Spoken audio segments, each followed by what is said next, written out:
In this tutorial, I will show you how to enable the Show Toolbar After a screenshot option on your Samsung Galaxy phone. This feature allows you to immediately access editing, sharing, and other tools right after taking a screenshot. If you want to enhance your screenshot experience and perform actions more quickly, follow my steps and stay tuned until the end of this video. So, here's how to do it. First, open the settings on your device. Once you've opened Settings, scroll down, find the Advanced Features option, and tap on it. When you're in Advanced Features, look for the Screenshots and Screen Recording option and tap on it. Upon opening this option, you will see the first option on this page, which is for showing the toolbar after capturing.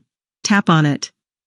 To enable this useful feature, simply toggle the switch in the top right corner, and that's it. After you enable it, take a screenshot, and at the bottom of the screen, you will notice the toolbar where you can find various options for editing and sharing your screenshot. And that's all for this video. If you found this video useful, don't forget to like it, share it with your friends, and subscribe to my channel.